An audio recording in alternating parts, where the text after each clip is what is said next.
Compagnons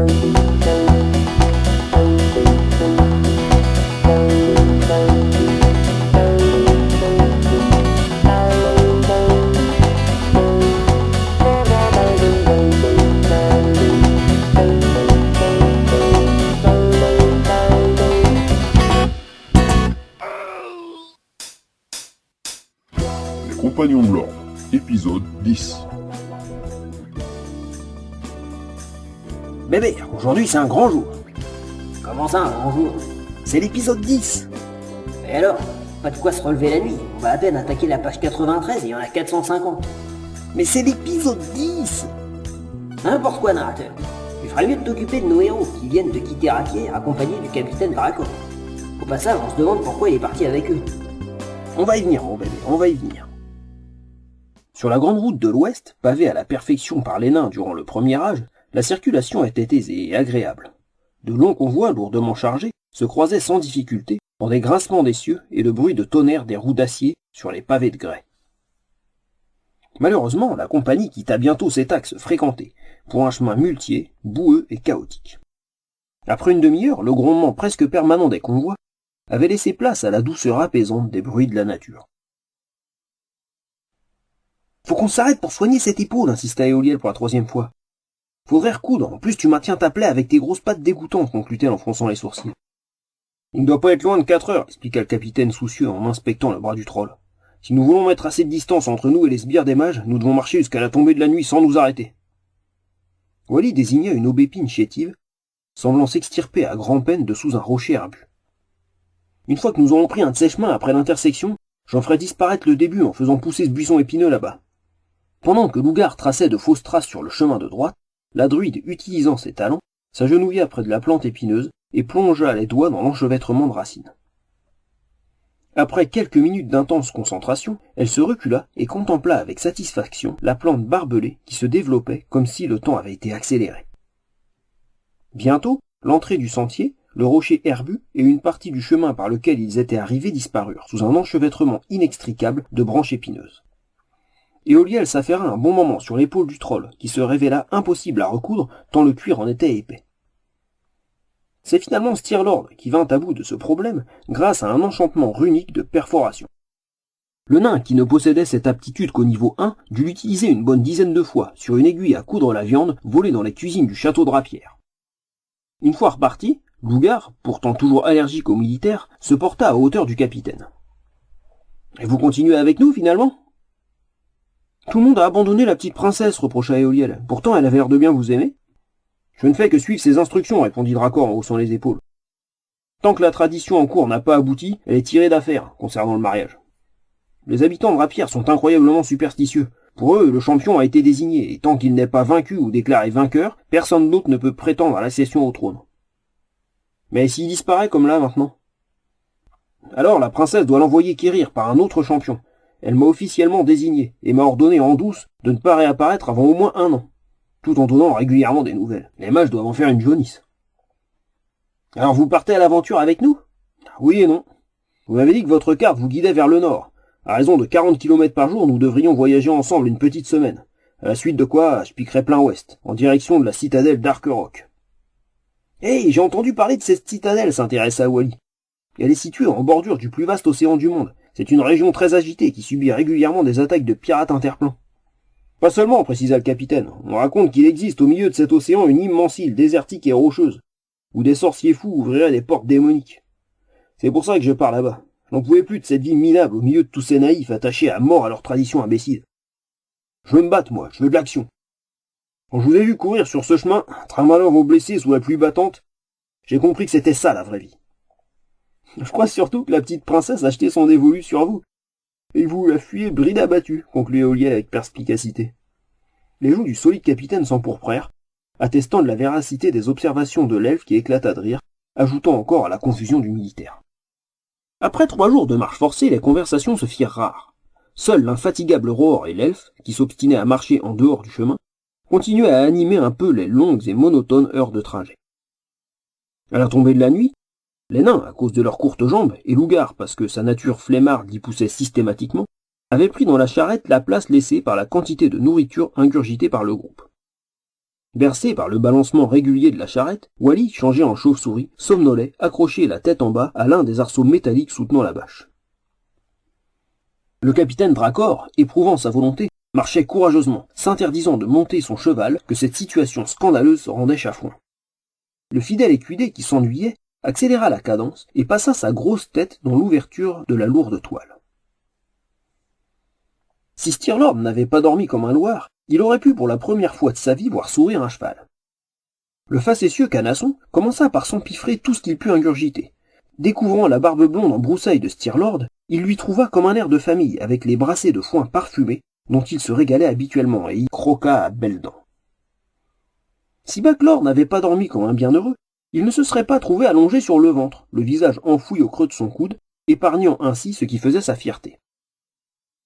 Rantal, car tel était le nom du bourrin farceur, se consola de cette odieuse privation en broutant du bout des incisives la tignasse blonde et abondante. Si Lougar n'avait pas dormi comme un poivreau, sa gourde de cidre n'aurait pas largement imbibé ses vêtements, déjà pas très nets. Rantal, très friand de pommes, en déchira de longues lanières de tissu, dont il se fit une pâte à mâcher tout à fait satisfaisante.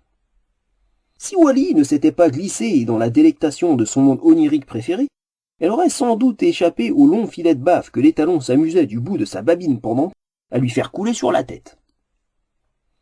Lorsque le capitaine s'aperçut que le cheval de bas attelé à la roulotte commençait à boiter de fatigue, la halte du soir fut décidée, au soulagement de tous. Comme s'il comprenait que l'heure était venue de réveiller les voyageurs, Rantal passa à nouveau sa grosse tête dans la charrette et y poussa un hennissement qui tenait plus du rire hystérique strident que de la noble charge de cavalerie. Dans l'ancienne échoppe roulante de Lucette, le réveil fut brutal et les 4 congénères sursautèrent d'effroi en se trouvant face à la trogne rigolarde d'un cheval qui roulait des yeux un peu dingues. La bienséance m'interdit de décrire en détail la scène qui suivit, et surtout les épouvantables jurons qui fusèrent de sous la toile. Après un quart d'heure de pourparlers avec Éoliel, les jumeaux piteux acceptèrent enfin de rejoindre le reste du groupe pour aider à dresser le campement. Rantal fut privé de dîner, ce qui ne sembla pas l'affecter outre mesure, la courbure bedonnante de son ventre trahissant les réserves de nourriture qui y fermentaient déjà. Ce n'est que lorsque Wally revint, après une longue et fulminante toilette, que le quadrupède potache comprit qu'il serait plus prudent à l'avenir d'éviter d'asticoter la petite druide. Wally en connaisseuse appliqua la première morsure dans le triangle supérieur de l'épaule, puis les 3 suivantes sur la croupe du malheureux farceur, qui se sentit tout à coup très nauséeux, verdâtre et vraiment pas dans son assiette. Le repas, pourtant préparé avec soin par Éoliel et le capitaine, qui se révélait décidément très efficace, fut morose et silencieux.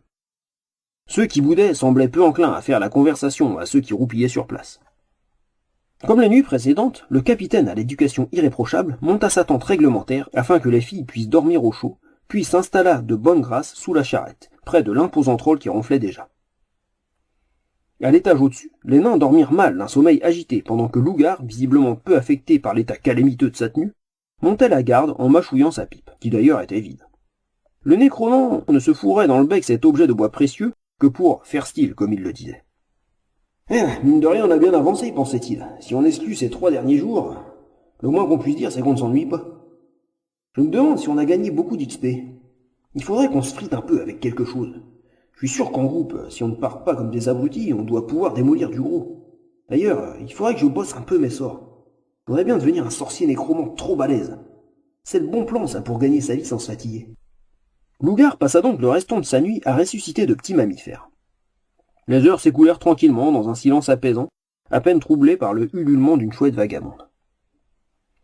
Le chant égrillard d'un oiseau solitaire réveilla Rohor, qui ouvrit les yeux, mais resta un moment allongé. Le spectacle qui s'offrait à sa vue résumait une bonne partie de ce dont il avait horreur. « Oh, je déteste le matin, grommela-t-il, Pétou. Non mais regardez-moi cette horreur. Gris, blafard, froid et suintant d'humidité. » Un brouillard malsain couvrait en effet la petite clairière, faisant perler des gouttes glacées sur tout ce qui l'enveloppait, détrempant le sol et les équipements.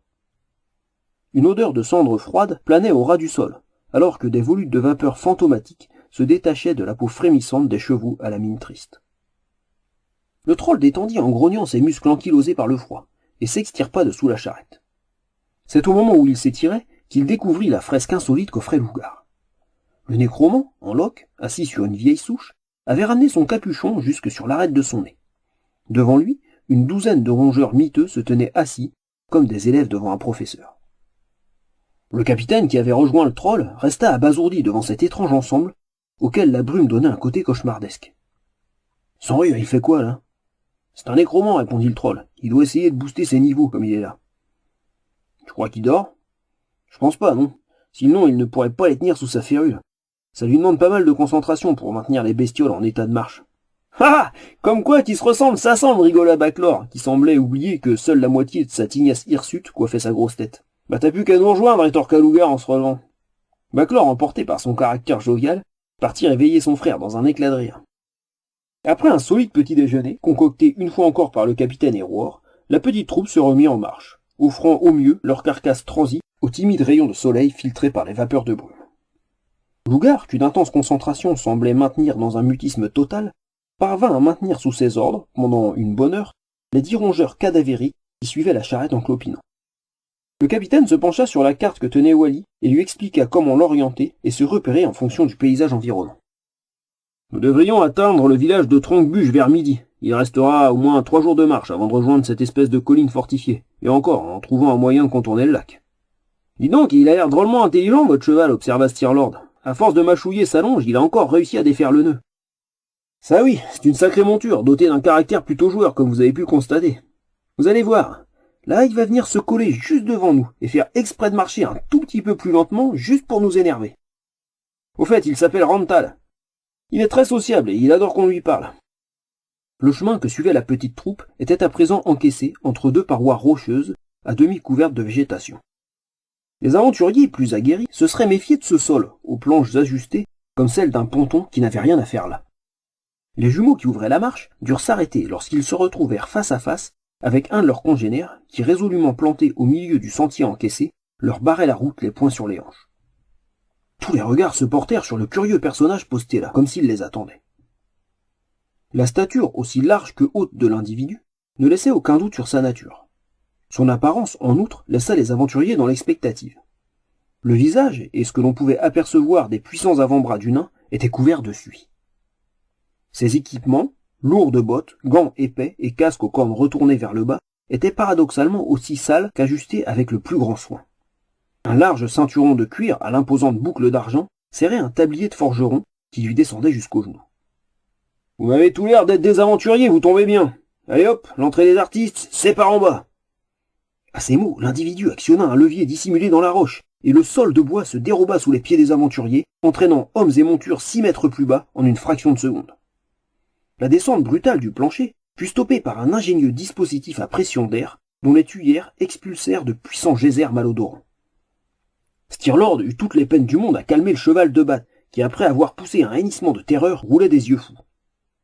Rantal, qui pour frimer n'avait pas manifesté la moindre panique, commença à faire l'andouille. Rapprochant ses genoux dans une posture grotesque, il se mit à trembler, puis imita le hurlement de détresse de son semblable avec un air parfaitement crétin. « Il est trop fort ce cheval, gapit Baclor en se tordant de rire. Il est joueur, commenta le capitaine en fronçant les sourcils. Je sais pas si c'est bien le moment de jouer, hasarda Lougar, en constatant avec dépit la disparition des bestioles qu'il avait ramenées à la vie à grand-peine. Le plancher grinça, puis reprit sa descente, mais plus lentement cette fois, dans le cliquetis régulier d'engrenages invisibles. Le rectangle de lumière qui les surplombait disparut, les plongeant dans l'obscurité. Lougar fit naître au creux de ses mains une flamèche fuligineuse, qui lui permit, en projetant une lueur tremblotante, d'écarter juste à temps son oreille de la longue langue de Rantal. « Je me demande bien ce que nous veut ce nabot tout sale, s'inquiéta Wally. Il avait l'air mi-ramoneur, mi-forgeron, commenta Stirlord en caressant gentiment le front du cheval de bas, qui blottissait sa tête contre lui. Dis donc, Lougar, y a moyen de l'améliorer ton crin-crin, là, parce qu'il fume gras. C'est un sort de niveau 1, mais je m'en sers jamais, alors forcément... » Avant que les aventuriers n'aient plus de temps pour s'interroger sur leur sort, le sol de bois se stabilisa enfin, face à un couloir menant à une vaste salle généreusement éclairée. À l'entrée de ce qui de toute évidence était une forge, leur hôte les attendait, sans mot dire, les dévisageant sous ses sourcils broussailleux. « Bébert, la fiche du nabot !»« Ouais, je vois que tu n'as toujours pas gagné de niveau en politesse, narrateur. »« Allez, Pépère Ronchon, fais péter la fichette qu'on avance un peu. »« Pépère Ronchon, mieux en mieux. Tu vas voir, c'est la tienne de fichette que je vais sortir, tu feras moi le malin. »« Oh, auguste messager des divinités célestes, pourrais-tu avoir l'obligeance de bien vouloir nous éclairer de ton prodigieux savoir en nous lisant la fichette du nain si présent ?»« Bah voyons. Fulmar Briscrane, c'est un sorcier de niveau 60. Caractère radin, radeur, intransigeant, pointilleux, chauvin, casanier et curieux. Aptitude. Fulmar est avant tout un nain guerrier, expert en sorts de combat.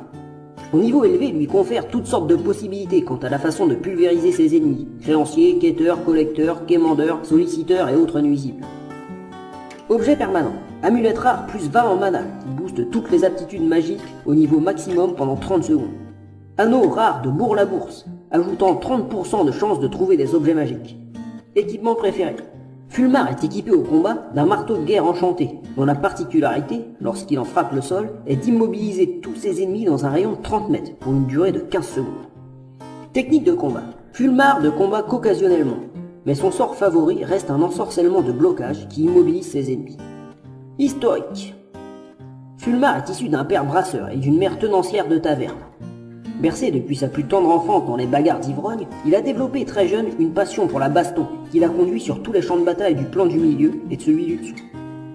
Son caractère solitaire et ombrageux l'amenait souvent à parcourir, après les victoires, les terres désolées jouxtant la citadelle d'Arqueroc, où il fracassait les crânes des ennemis morts ou mourants avant de piller impitoyablement leurs cadavres. Il acquit à partir de cette période le surnom de Briscrane. Là de ses fouilles peu raboutantes, il se passionna ensuite pour les armes de jet, catapultes, scorpions, balistes et autres objets dont il devint très rapidement un brillant technicien. Après 22 années passées sur le front, Fulmar Briscrane regagna les terres plus tranquilles, où sa fortune personnelle lui permit d'acquérir les cavernes où il installa son affaire. Description physique.